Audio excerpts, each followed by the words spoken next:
All right, let's see. It is 10:01. We usually wait about 2 minutes. If you are new to this call, please write in the chat who you are and what organization you're with. We have another packed agenda today. Shannon Glenn, you're here, right? Just want to make sure you're first. Okay, cool. Well, we have lots to talk about today. Welcome to the call. My name is Kristen, and along with Bobby Mann, Mary Smith, and Ariel Zhang, I get to help host these calls. So we're so happy that you all joined us today. We've had a lot of interesting discussions over the last few weeks about some hard topics. And so we're going to touch on a couple of those today briefly. We have two important presentations that'll have information that you really want to hear. And then we'll give you some information about what is coming up in terms of these calls. Before we get started though, Mary Smith is not with us right now. She's has some personal things going on. And so Ariel Zhang is here in her place. Mary asked Ariel to stand in for her and help introduce these calls every week. So Ariel, we're so happy you're here. Thank you so much. I hope that we all just send our good thoughts over to Mary. I think that she is so influential, and I know that she's like the light of my week on Mondays and Fridays. And so I hope that we're just keeping her in our thoughts. And so today, I know that Mary normally kicks us off with something to think about. And I know that today we're going to talk about some programming. Oftentimes we talk about funding and things like that in our calls. And I just want to throw it out there to keep a reminder for people to put people at the front of this. I know that a couple of weeks ago it was employee appreciation. I would love for us to see in the chat about how you guys might have celebrated employee appreciation and what kind of affordable ways there were for you guys to appreciate your teams. Because at the end of the day, the people are who does the work. And so I think putting people in the forefront of these conversations is important. And with that, I'll kick it back over to Kristen.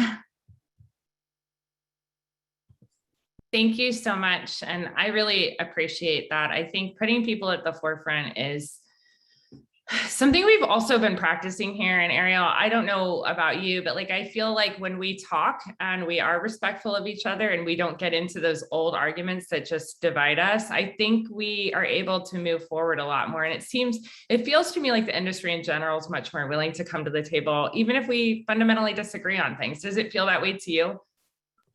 Yeah, absolutely. I actually think it's so interesting because I've only been in the industry for about a year. And so I've heard these stories of us, attacking each other. And certainly I can, coming from a large shelter here in Vegas, we do see that, but I actually feel like being on these calls, it really makes me feel more aware of people who want to come to the table and who don't want to kind of fight for the pie, but really grow the pie that we're eating from, whether that's funding or just in general coming together and sharing practices and all of that. So yeah, absolutely, Kristen. I think that that's true. I see some really great things in the chat, but how about we have 3 people share briefly if you're doing something you just love to appreciate your staff, could 3 people just chime in this call? You just have to jump on in and just tell us briefly what you're doing that's really working to celebrate and appreciate your staff and or volunteers if you have a volunteer organization.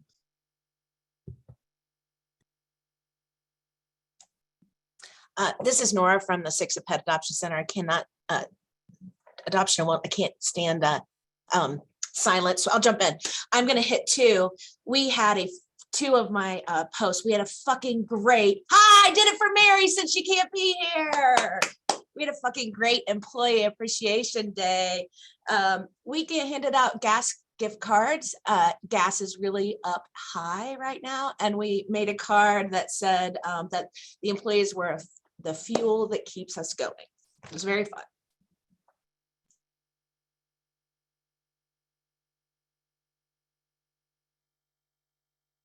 I love that. Can I get one? Gas card. Oh my gosh, that's so cool. All right, who else? 2 more.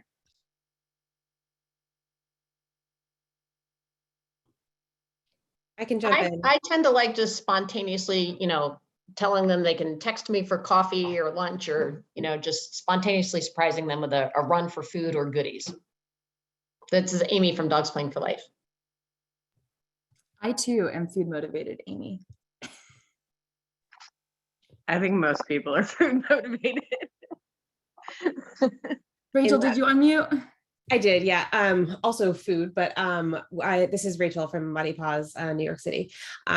We recently had like a staff appreciation brunch, and I hosted it at my house. We have a staff of 10 people, so they all came over on a Sunday. We cooked for them. We just hung out for a couple of hours. It was really fun to just talk about things outside of work, and just kind of be people with each other.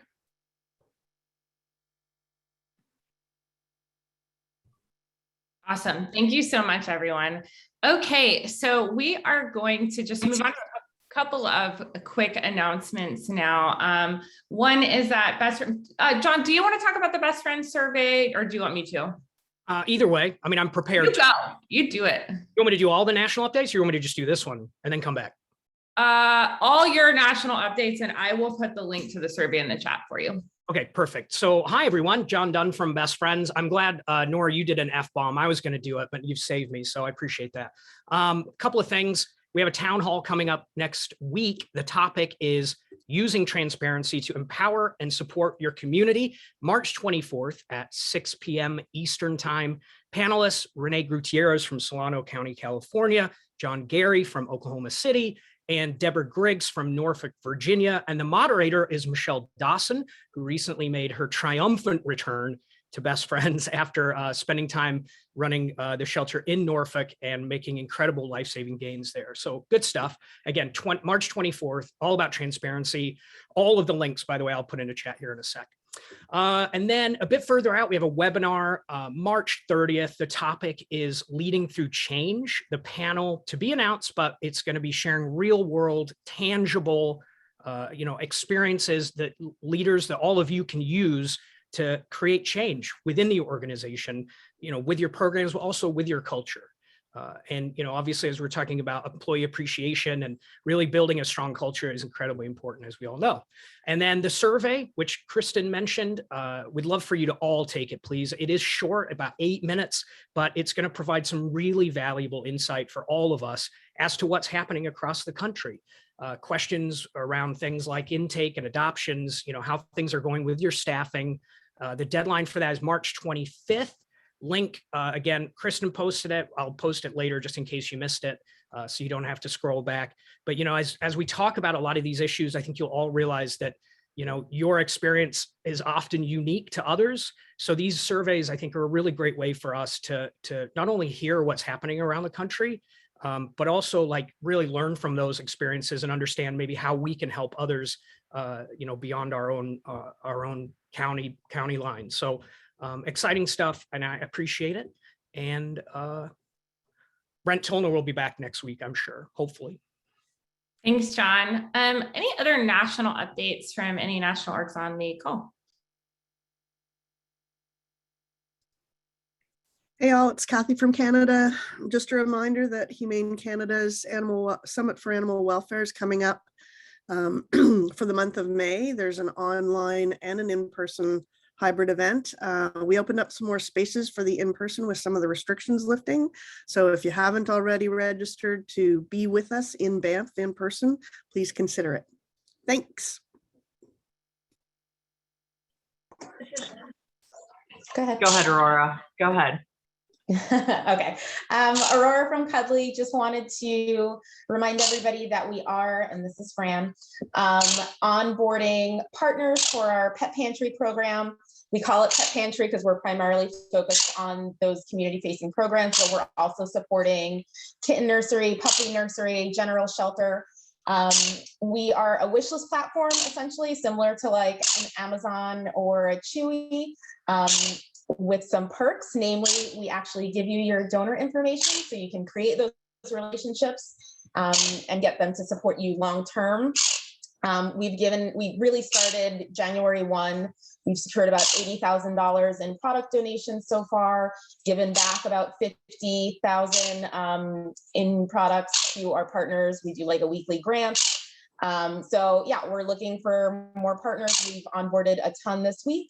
So if anybody's running those community facing partners and trying to figure out how to connect with donors, how to get them involved long-term, I'll drop our email in the chat and we'd love to hear from you. Yes, that's her in my ear. This is Jamie from the Human Animal Support Services Project. We kicked off our volunteer job alike yesterday, which is our volunteer coordinator peer group, with over 70 people on the call. It was crazy, and over 100 people have registered. So I'm going to throw the link in the chat. It was really great. It is led by one of our team members, which is really exciting. So to have your staff join, it was really exciting yesterday.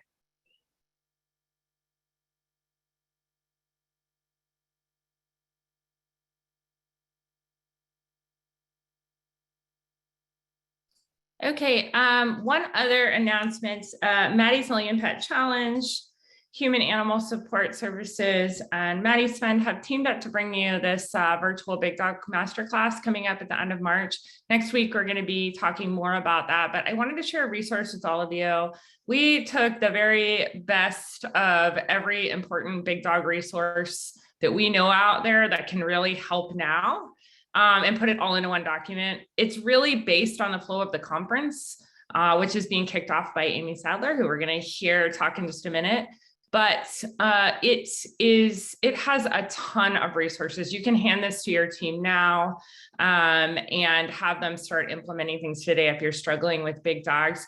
And if you see this list and you're like, wait a minute, you missed this resource, please email me and let me know. We can add to it. If it's something that's critical, but I don't know that we've ever had this comprehensive of a dog list of ideas, protocols, tools, SOPs, it's all there. And so we wanted to just get it to you early because we know folks are really, really struggling with big dogs right now. So we wanted to share that. We're going to flip things around just a bit today and start with Aimee Sadler. And I just want, in brief introduction of Aimee, you probably already know the work of Dogs Playing for Life, as it's been such an important intervention into how we see and care for shelter dogs. Aimee will be kicking off the conference because for big dogs, everything for us starts with dogs not being forced to be in solitary confinement and being allowed to interact with members of their own species. Yet that's still not the norm in many shelters where dogs aren't allowed to interact with each other.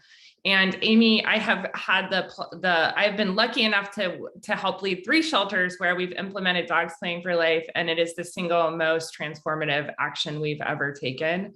And the single most impactful thing we've done for big dogs, because it changes the way everyone even thinks about the dogs themselves. So Aimee's here today to talk about the work of DPFL and to share with us. And many of the things she'll be touching on will be emphasized during the Big Dog Masterclass as well. So Aimee, over to you. Mute and then share screen and this.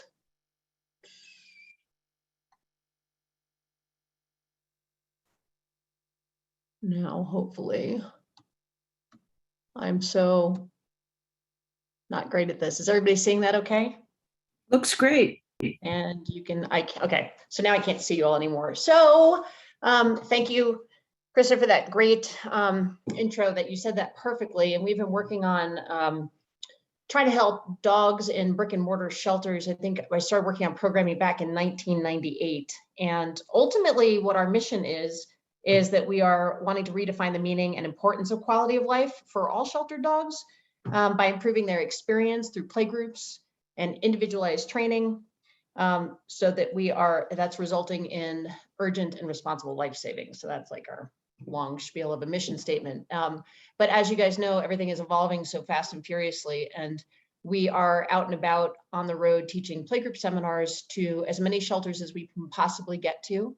And if you are an open admission municipal shelter, you can just, and you're interested in a playgroup seminar, you can just let us know, because we have very generous funding support from the ASPCA and Petco Love and Animal Farm Foundation, and they sponsor our training seminars for many shelters. So when in doubt, just send us an email at info@dpfl.org if you want a seminar after learning some of this stuff. But we are going to talk about the impact of playgroups and what we've learned from them.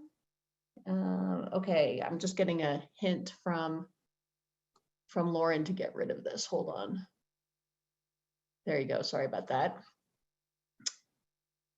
All right, so we've all been talking about this, together, and we're all working on all of these things improving in general, right? So we're going to be keeping animals out of the shelter in the first place, which thank goodness everybody is there and Haas is there to provide all the resources to help us get to that.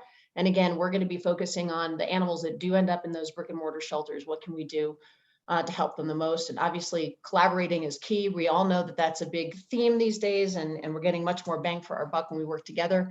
And for us, the biggest and most urgent reason for that now is we want to make sure that animals are getting into programming that is going to meet their needs, right? So if we can't hit it for them, then who else can we work with or know up the street that's got the programming that will fit that dog?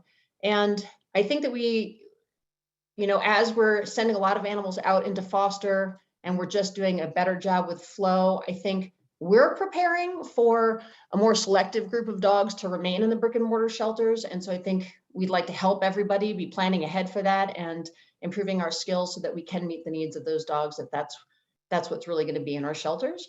And then also focusing on our process end results are equally important. We have to be mindful of modernizing everything that we're doing so that this is the way that we do it, and we're just not really getting those results that we need. And we're working really hard to make sure that while all this is happening, that we are not placing dangerous animals, that we're doing a really good job of identifying better the animals that are beyond that criteria and, doing no harm. We want to make sure that, thank you for everybody out there that is really pushing hard with regards to BSL and housing and insurance restrictions, so that more of these dogs that are having longer lengths of stay in our brick and mortar shelters can get a seat on the bus possibly. And my computer is stuck. Oops, sorry guys. There we go.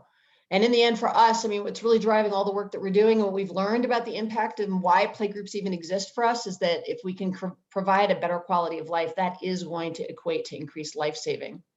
And so we did end up, why is this not, there we go, sorry.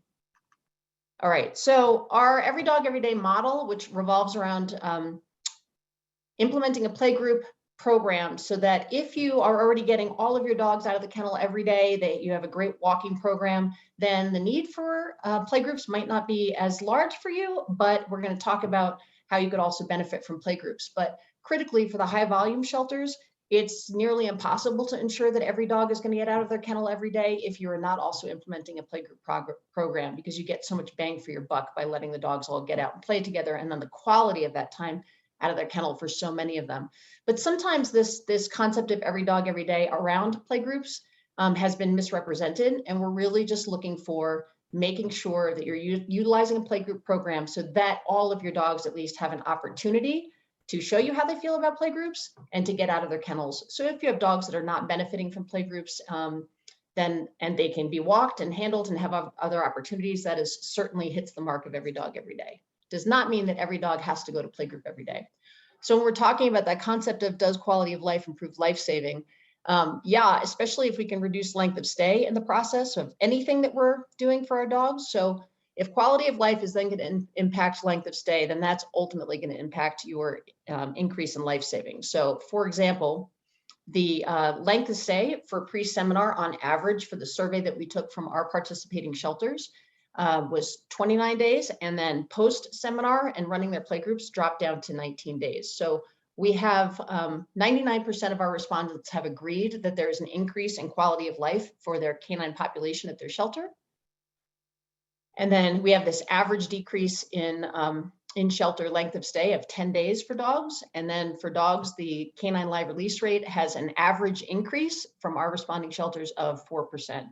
And so what that would potentially equate to for a shelter that has a 3,000 animal dog intake, you would save approximately 108 dogs per year with that 4% increase, which feels, sometimes when you talk about percentages, that feels good, but when you think about actual individual bodies, it can feel even better. So here's some dynamic stats from our friends at Cuyahoga County. And they reported to us that they had 176% increase in volunteer hours, 62% decrease in dog to human bites at site at their shelter, 20% decrease in length of stay, average of 4.2 days per dog, and then a 20% increase in their adoption rate. In addition, a 3.8% decrease in returned adoptions. And that was as a result of really implementing playgroups on a daily basis. And they're covering at least 80% of their population has access to the play yards to show them if they enjoy playgroups or not every day. And so they are just rocking it. And this is what we've learned, is how our shelters utilizing playgroups. And we love this answer. You know, the fact that enrichment is the primary and has the biggest rating here is exactly what we're looking for. And then also having assessments and seeing playgroups as a really quality way of assessing not only dog-to-dog sociability, but learning a lot more about the dogs. We love that that's the second main reason that people are utilizing playgroups. We consider playgroups to be not only an enrichment tool, but an assessment tool, also a training opportunity. And then in addition, really dynamic behavior modification can occur out in the play yards as well, like helping to build confidence in fearful dogs, and also helping like highly aroused dogs. I consider that like two ends of the spectrum of the common problems that we're dealing with our in-shelter population. And so for both of those opposite ends of the spectrum issues, fear and high arousal, playgroups really can be your best bang for your buck as far as helping those dogs. And I love this quote by Dr. Hurley, that truly meeting the welfare needs of animals in shelters, whether for housing, interaction, or play, can have profound effects, not only for the well-being of the animals themselves, but also for staff, volunteers, and the success of the overall shelter mission. And we definitely have, from our survey responses, can verify that for sure. And what else do we learn about the dogs in playgroups? So again, kind of love these answers that for us, we felt like this was really intuitive, but from doing this for a long time, this is not necessarily intuitive for all. I think it's much more mainstream now. I think the playgroup train is down the tracks, and I think everybody sees some value, but I still think there are a lot of concerns that are forefront in some shelters' minds.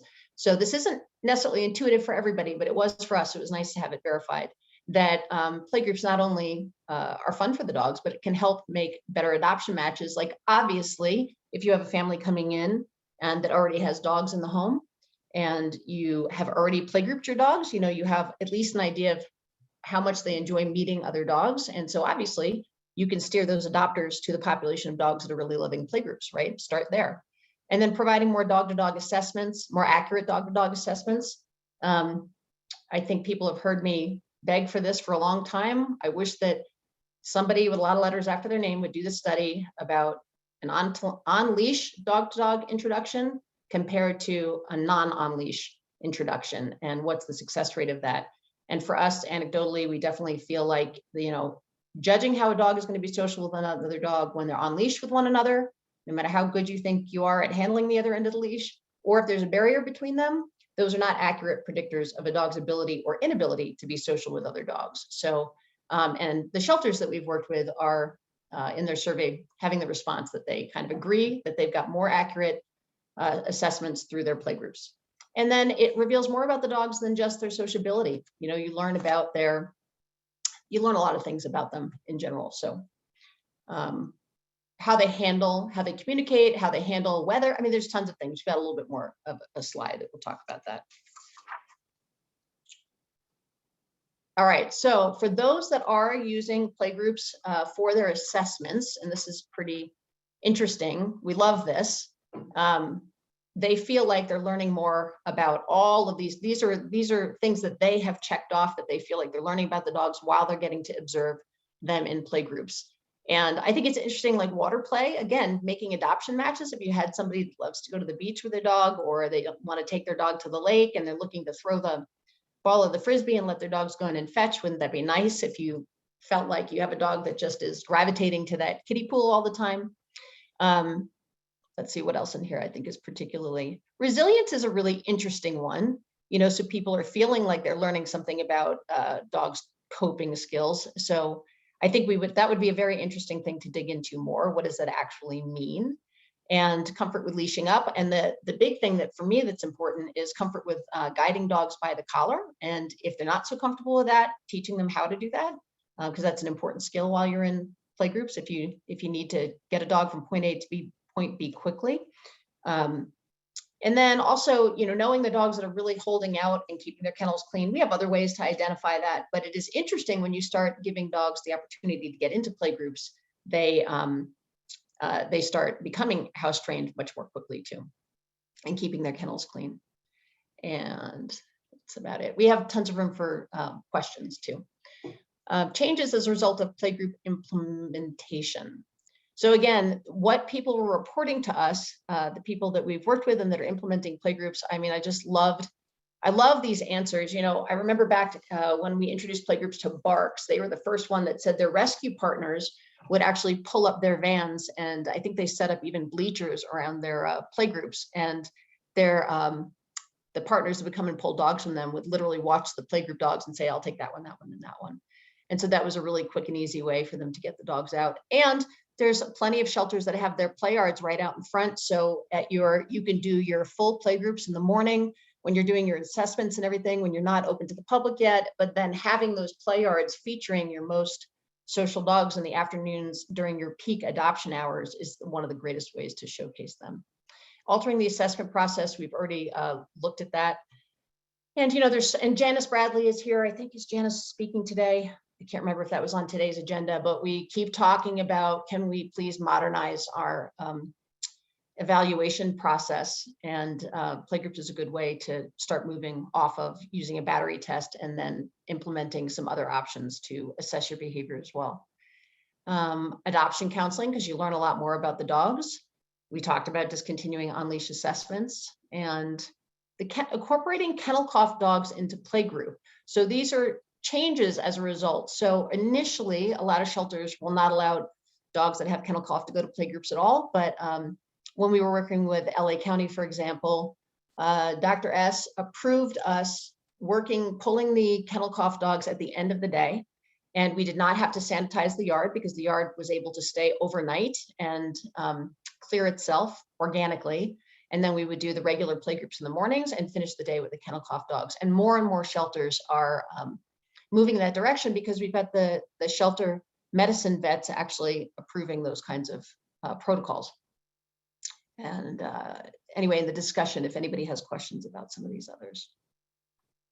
I would like to see, though, discontinued and a changed battery assessment. I would like to see that increase, not necessarily from playgroups, but from the influence that we all want to have to modernize our processes based upon research.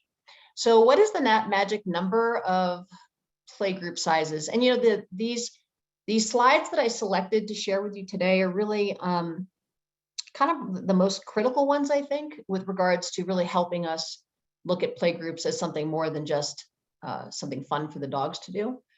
But as far as the playgroup size, if you're running a high volume shelter and you've got 200 to 500 dogs that you are trying to attend to, the only real value in striving for larger playgroups is if for the sake of attending to your population and your higher volume. So when you're comfortable, we always promote that the size of the playgroup, there is not a magic number. There's not a specific, it shouldn't be this number, this many, or this few. We do say that if you are consistently doing pairs in playgroups, we would like you to expand beyond that.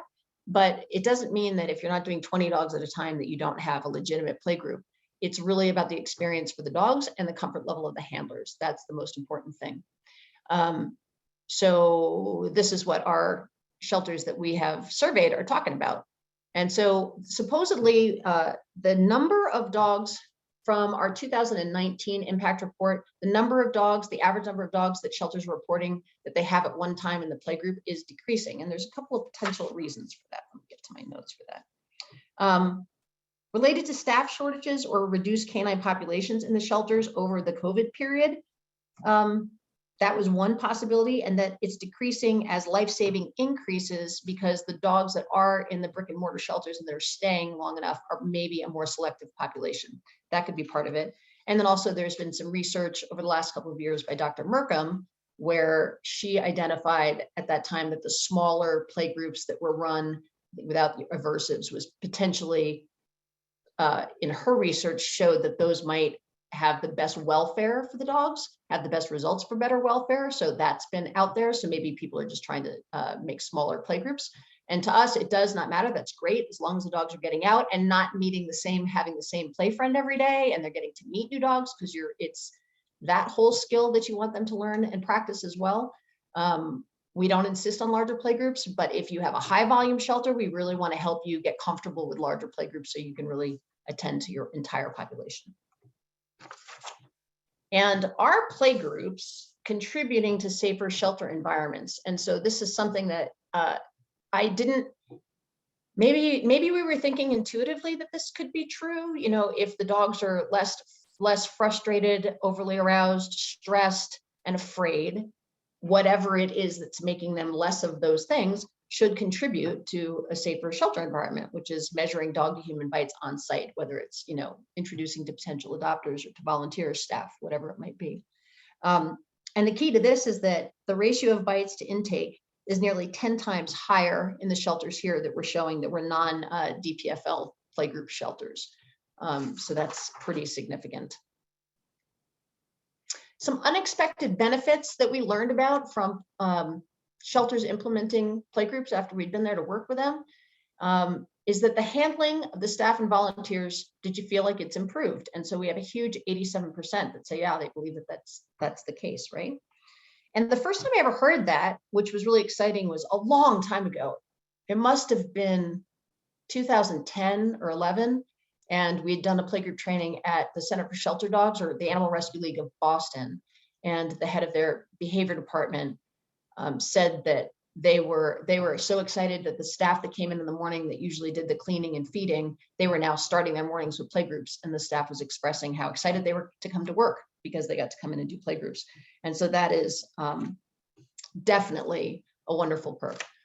So playgroups and disease. Interestingly, again, when we first started this, the medical departments were our biggest obstacle, very understandably so. You know, a lot of medical departments are already just trying to make it through their day. And if they did have to deal with any kind of injuries, they would consider that an unnecessary burden on them. And of course, their responsibility is the physical well-being of the animals. So if they're concerned about disease and injuries, that's huge. So the cool part is now that the shelter medicine schools are really behind and support playgroups for the overall welfare of the animals, that's really helpful. So we are seeing much less resistance in shelters to the medical departments. And then these are how the responses that we got, which is that 94% are saying that no, they don't believe that playgroups are contributing to disease. And the 6% that answered yes, they listed conjunctivitis, URI, kennel cough, intestinal parasites, coccidius, giardia, and ringworm. 2 respondents, which was 1% of the sample, mentioned that they were more serious, that they considered that playgroups are what gave them an exposure to parvo or distemper. So being aware of what is alive and well in your environment outside of your shelter is obviously very critical, and of course follow your veterinarian's recommendations. But the threat level for serious viruses depends heavily, that's to that point, depends heavily on whatever the geographical risk is. And let's talk about then go on to, that's right, at Kanawha Charleston Humane Society, this was fantastic, but they reported to us that since the implementation of playgroups, the cases of upper respiratory infection and kennel cough decreased significantly. So that was great. Injuries to dogs, how often do they fight that require veterinary attention in playgroups? So rarely is our biggest response. Never, would love to see never be bigger for sure. But the truth is, whenever we're teaching playgroups to shelters, you know, we always say there's no way to do this perfectly. And there's a risk involved. And so part of what we teach is how to handle, it's not if you have a dog fight, it's when you have a dog fight, and how can you feel best prepared for that. And of course, set the dogs up for success so that you don't feel like you're setting them up for that kind of an outcome. And then the often response was one single shelter that discontinued their playgroups, and they've been unresponsive. So we didn't get a lot that we tried to follow up with them, but we haven't been able to learn more. So if we do follow up with the shelters to hear from them about their experience, or if they've responded to our survey and we see that there's something concerning, then we will circle back to them, whether they're, you know, to make sure that they know that they have our support, that we can help them improve some of these outcomes. This has all been staying really consistent for us. Lauren has given me this information. She is on the call. Hopefully she'll be a part of our Q&A. There's a slight improvement over the 2019 numbers, but it's basically holding pretty steady, these statistics. Ultimately, this is the one that's really exciting as far as holding steady still. When we ask of the responding shelters if they believe that the benefits of playgroups outweigh the risks, and 100% of them are saying yes. And with that in mind, that's basically the impact of playgroups. And just because of the nature of this group and where the big conversations that we have, I'm just going to share with you quickly that what we've learned from playgroups and when we started with that, the every dog, every day model, right? We've talked about what that means, daily in and out of kennel enrichment. Once you've really, really got that down, this is kind of what we would recommend for you, but this has got to be your foundational starting point, especially if you're a high volume intake facility. If you've got that down, then you would move on to what we call fancy footwork, which is basically your tiered volunteer program, and you're teaching basic kennel routines and loose leash walk-in and basic training that makes the dogs much more pleasurable to handle in the shelter and obviously more appealing to adopters because they've learned some basic skills. And that requires volunteers and a tiered program and walk boards and things like that. But you don't even want to get to trying to teach all of this if you don't have that core every dog, every day programming in place. And then once you've got that down, then let's talk about, do you have the resources to add a training department? I notice I'm calling it a training department because to me, the advanced behavior programming is actually the end game. You should have all these pieces in place first before you're saying that you have a behavior program. You need dedicated staff for a training department, and you have to be prepared to AFU as adoption follow-up. So be prepared to provide those resources to dogs that you're now working with that might be outside of the traditional adoptable box. And then every shelter should have a foundation program. So Dr. Sergeson just backs me up on this with this quote. Should have a foundation program in place before considering treating more serious problems. The foundation program will increase the adoptability of your shelter population, as well as teach staff basic behavioral skills, which will be crucial when dealing with problems such as anxiety or aggression. And so for us, the end game, I think a lot of you know that there was a beautiful property that was donated to us in 2017 for this purpose. And interestingly, you know, a long time ago when I was installing training and behavior programs in 2 different adoption centers, it was nagging at me that, wow, I wish that I just had another building over there that I could move this population to and really focus on them in a different way. And so this concept of regional behavior centers was swirling around in my mind for a long time, and then we were donated the property. And so to us, we're going to develop more of these as we move forward. They will not be adoption centers. They are not advanced medical facilities, and they're not sanctuary either. You're just there to train the dogs that are really struggling, and you've got no other competing priorities, which is the purpose of these. And so we've got one, what we offer, it's board and train services. So we are a board and train facility, but only for unowned dogs. So we don't own the dogs while they're in our care. We deal with advanced training and behavior modification.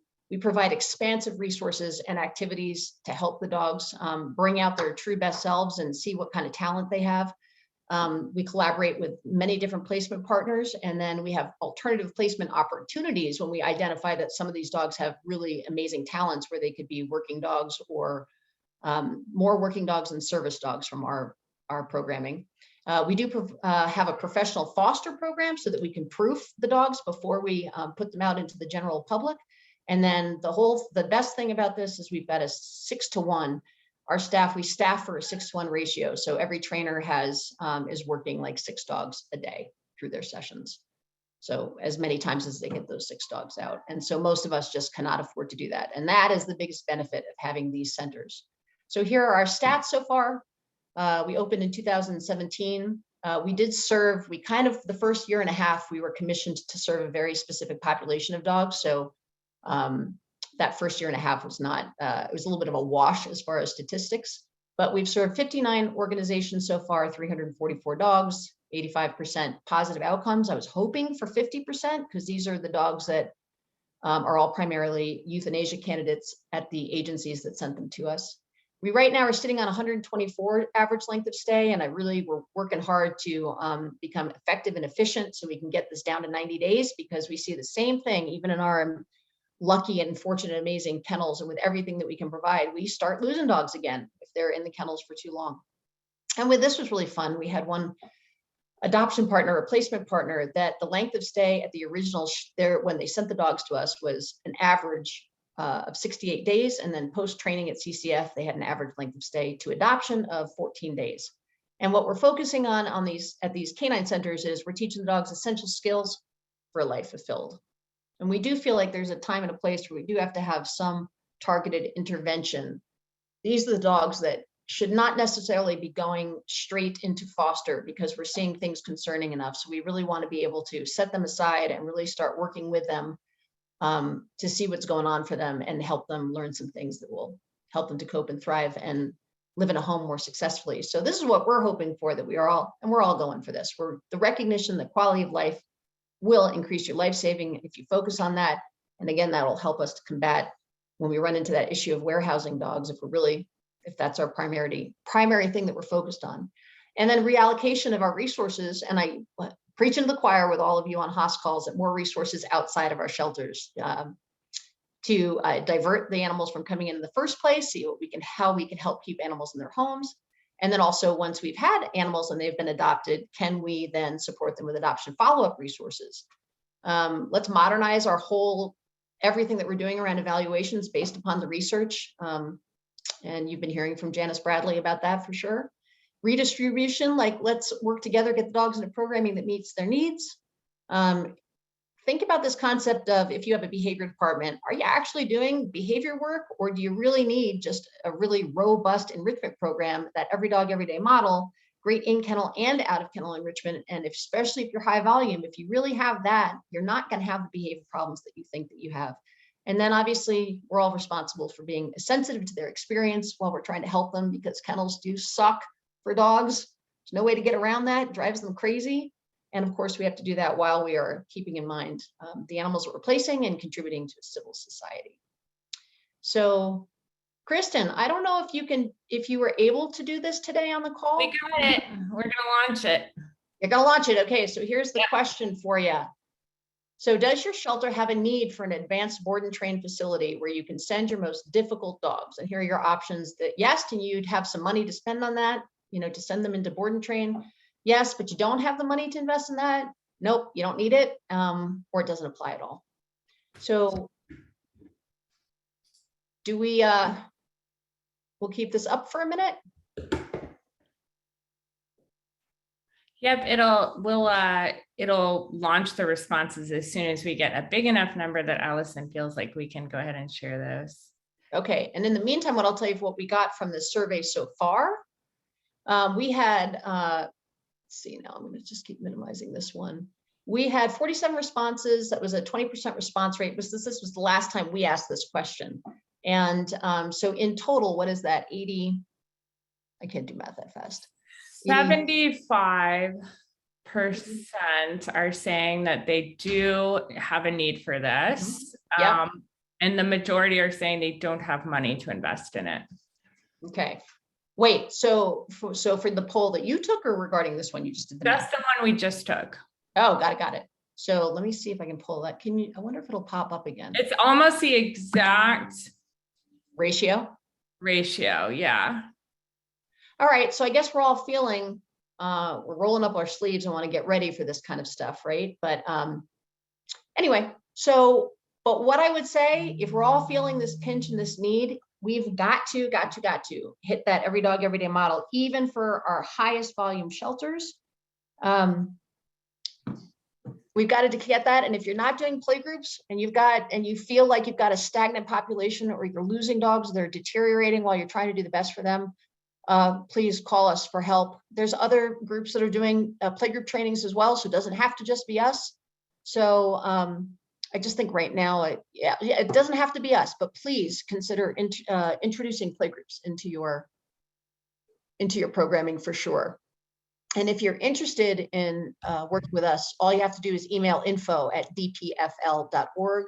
And I'm going to drop some stuff in the some resources for you that pertains to all this in the chat box. I'm going to stop sharing. So thank you. We are dangerously close to out of time. And so I'm already thinking one of our speakers, we may have to move to the next meeting because we have 2 more topics to cover. But I want to give folks just a couple of minutes to ask questions, and I have one of my own because I want to make sure I'm clear on what you're saying around behavior assessment. So having worked with you in 3 shelters, the way that we used playgroup for assessment would be that you all taught us how to record notes based on what we were seeing from everything from the handling from the kennel all the way to the shelter to the playgroup and back.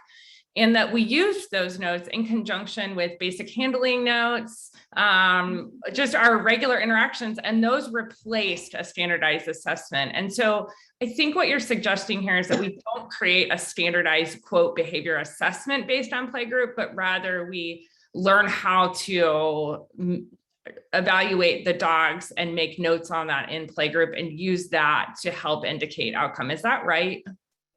Yeah, I mean, for us, yes, 100%. We've been advocating for a checkpoint system all along the way. So we don't want to say when you stop doing your behavior evaluations, that doesn't mean that we're saying stop evaluating behavior. It just means the battery tests the research is telling us we are not getting the answers that we thought we were going to get and needed from that. So it's much more comprehensive and much more applicable to be monitoring and evaluating behavior through the dog's entire time with you. So we set up, so the playgroup notes is one, and then there's other ways that you can capture information from the people that are handling the animals. There's systems in place, like Longmont does a little behavior card that if a volunteer is on a walk with a dog and they become reactive, they mark that little card, it goes in the sleeve, and then the behavior department is going and pulling those and recording that and then making suggestions based upon that. So we're capturing the experiences that everybody in the shelter is having with the dogs, and they're given really easy ways to capture that, record it without having to go find a person and tell them, and then that being lost in the phone game and everything else. Thank you. And I see Janice on screen. I'm wondering, Janice, do you have a question you wanted to ask? I have any number of questions because I haven't talked to Aimee for a long time, so I was excited to see her today. Hi, Aimee, good to see you. Hey. I was one of the things I was really struck by was your reference to professional fosters.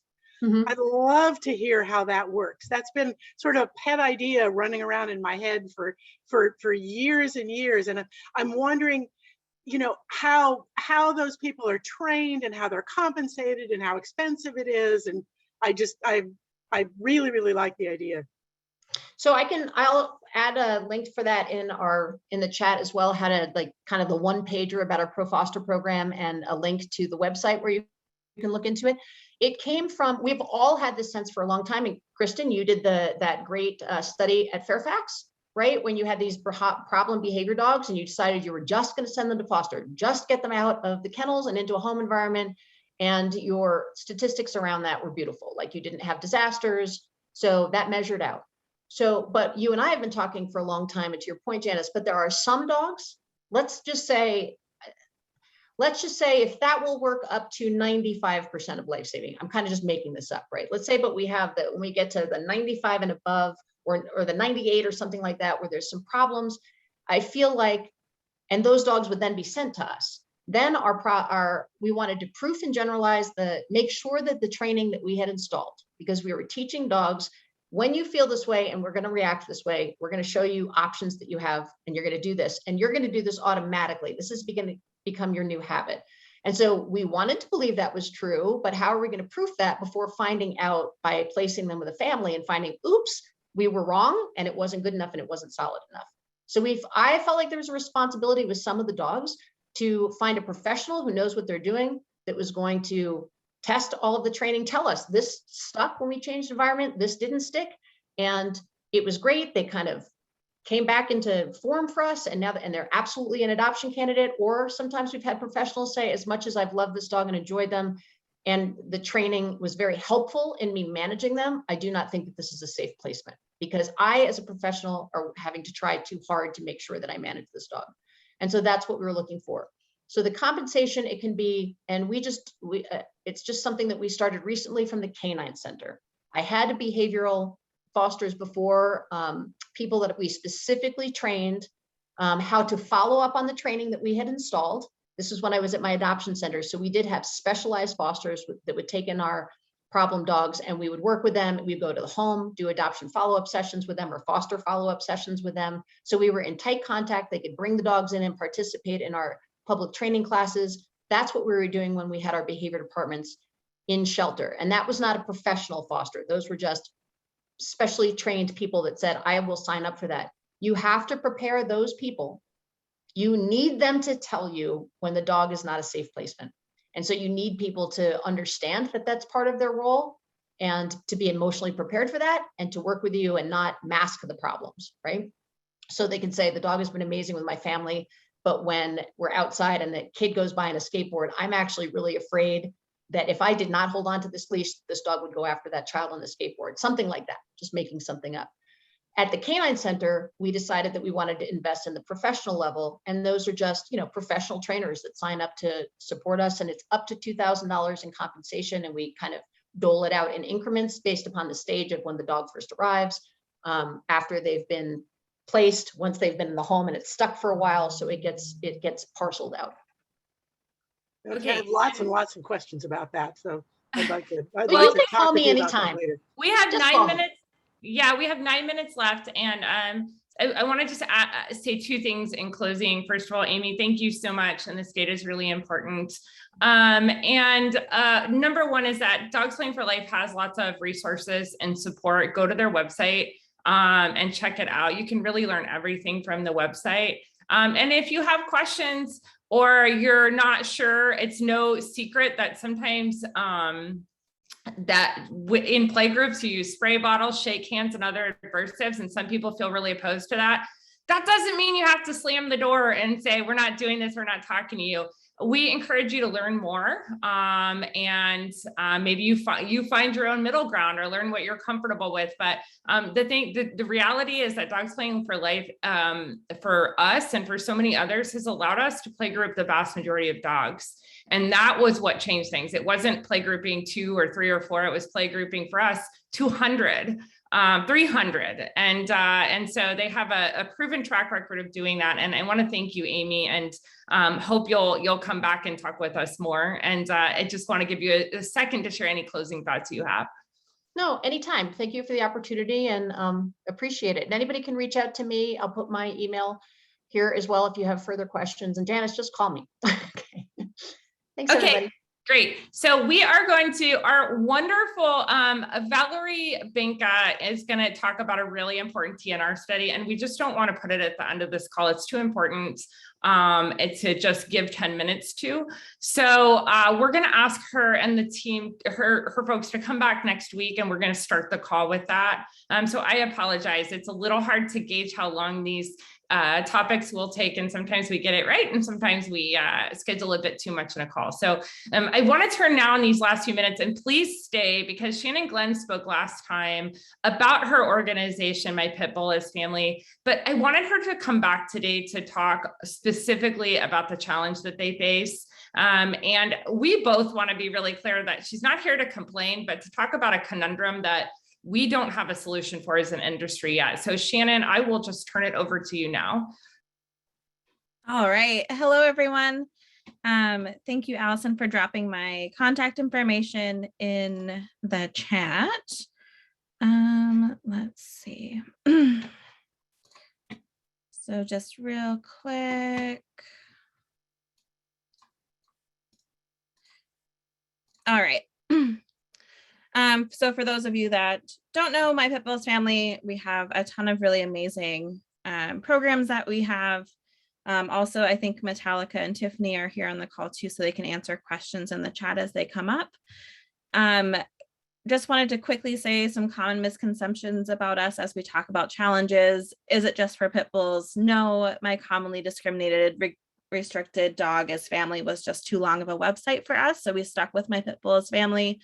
We're not a rescue, and we're not part of this millionaire pit bull club that people continue to talk about.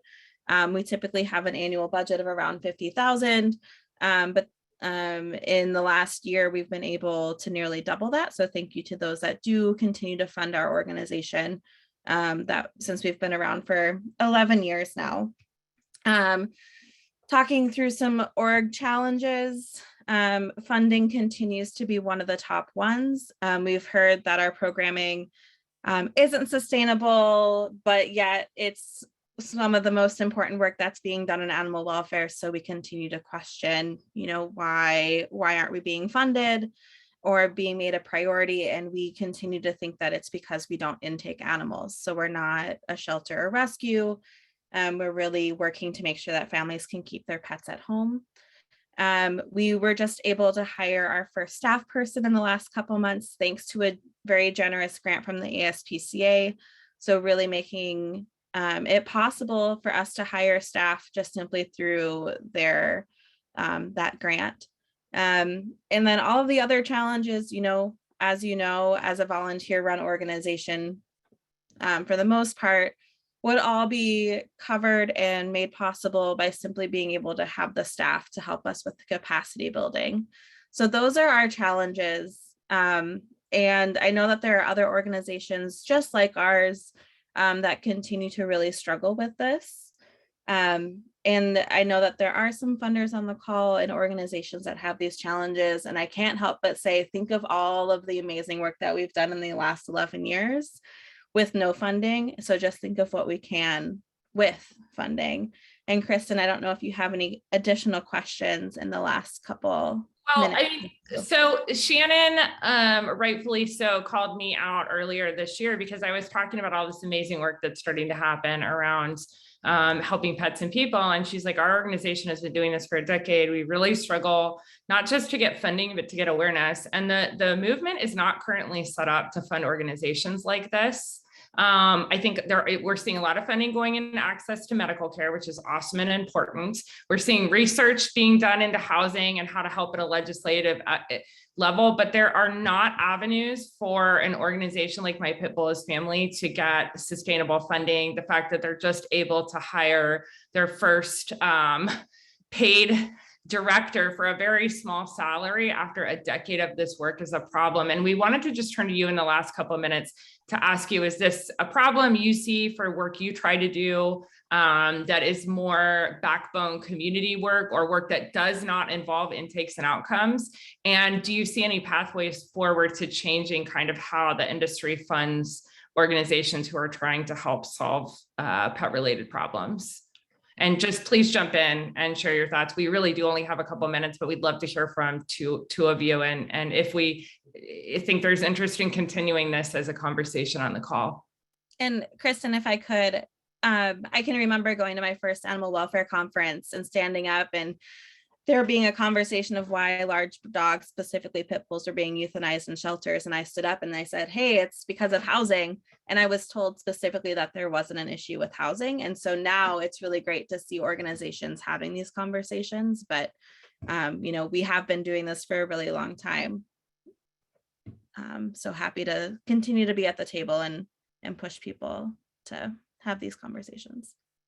So Kristen? Yes. Hi, so we're with Harley's Hope in Colorado, and we've been a safety net for 12 years. We're facing the exact same issues that Shannon is. And we were advised by Dr. Blackwell, who's done presentations for Maddie's Fund, that we need to pursue human funding. And we actually got our largest grant to date last year from a Human Services Foundation. So it's really sad that we have to go outside of animal welfare, but our attitude at this point is we're willing to pivot and do what we can to stay up and running, because what we do and what you do, Shannon, is so important, and we just need everybody else to catch up with that fact. Really interesting. We would love to hear more about that too at some point. That's really interesting. And let's hear from maybe one more person who's dealing with this, or if you think in the chat we should continue this as a conversation in this call and maybe have a couple of people like Cynthia come and talk more. What do you think? I work in Dallas with an organization called Seniors Pet Assistance Network, and we don't house pets, but we make sure that low-income seniors in Dallas County can afford to keep their pets by providing all of their pet food and paying for their basic veterinary care. And we have very similar issues. I'm the only paid staff there, and they never had a staff until 2019. And I'm half-time executive director. And just finding funding, because most funding is for shelters. And we have had some success also in looking at human funding to support the human-animal bond. So I think it's an important topic to continue. Okay, so really quick before I lose you, Cynthia and Jacqueline, could you put your emails in the chat just so I can grab you? And I think Lindsay's reaching out about Pets for Life. So it looks like there is a lot of cool potential here. I'm going to email you both, and then let's get this scheduled as an overall topic. And Shannon, maybe you can facilitate that with the folks who are on here. Thank you all. So sorry about the schedule today. And cats, the TNR topic's really important. So we hope you'll come back next week and join us for that call as well. We're going to be covering that. We're going to be covering some critical big dog stuff, including life and death decision making for big dogs in shelters. I'm going to be talking briefly about that as sort of an intro into what we're going to be covering in the conference. Following that, we're going to hear from a group that has data to show that keeping bonded pairs together does not necessarily increase length of stay. And for cats, this can mean life and death. For dogs, it can mean a real quality of life long-term for animals that have lived together their whole lives. But I was converted from a separate and adopt them to a maybe we should think more about keeping them together person by this group's data. So they're going to be coming on the 25th to talk more about that. So we have some really cool stuff coming up. Thank you, as always, for being here and for sharing. And we are really glad to see you, and we'll see you back here next week.